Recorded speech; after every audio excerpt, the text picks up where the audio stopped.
नमो बुद्धाय. जय भीम. मित्रहो, महामानव डॉक्टर बाबासाहेब आंबेडकर यांनी महिलांच्या हक्कांसाठी केलेले महत्त्वपूर्ण कार्य भारतीय इतिहासात अत्यंत क्रांतिकारी मानले जाते.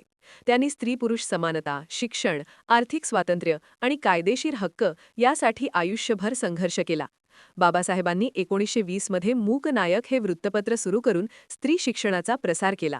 या वृत्तपत्राच्या माध्यमातून त्यांनी स्त्रियांनी शिक्षण घ्यावे, अंधश्रद्धा सोडाव्यात, स्वाभिमानाने जगावे असा संदेश दिला. शिवाय स्त्रियांनी समाज सुधारणा चळवळीत सहभागी होण्याचे आवाहनही केले. 1927 मध्ये महाड चौदार तळे सत्याग्रहामध्ये बाबासाहेबांनी महिलांना मोठ्या प्रमाणात सहभागी करून घेतले. त्यांनी महिलांना सांगितले, स्वच्छ रहा, शिक्षण घ्या, मद्यपान करणाऱ्या पुरुषांना विरोध करा आणि या आंदोलनामुळे महिलांमध्ये सामाजिक जागृती निर्माण झाली.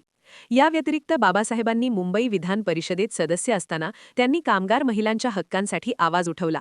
कारखान्यात काम करणाऱ्या महिलांसाठी कामाचे तास मर्यादित केले, सुरक्षित कामाचे वातावरण निर्माण केले, महिलांना सुट्टीची तरतूद व्हावी यासाठी प्रयत्न केले. अनेक सभांमध्ये स्वाभिमानी भाषणातून महिलांना उद्देशून सांगितले, पुरुषांइतकाच महिलांनाही समाजात मान, सन्मान आणि अधिकार मिळायला हवेत.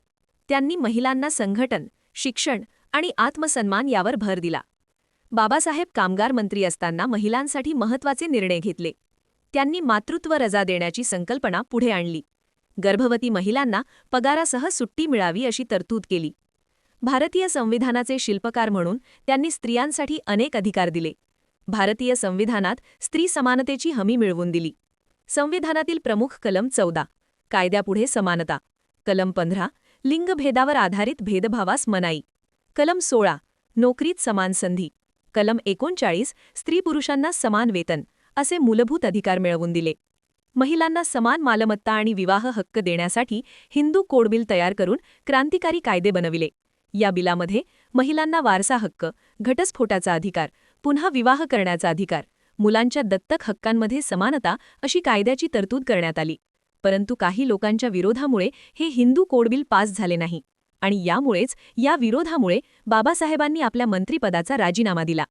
कारण बाबासाहेब आंबेडकर म्हणत होते, समाजाच्या प्रगतीचे मोजमाप त्या समाजातील महिलांच्या प्रगतीवरून करता येते. बाबासाहेबांच्या मते स्त्री शिक्षित झाली तर संपूर्ण समाज शिक्षित होतो. स्त्री स्वावलंबी झाली तर समाज मजबूत होतो.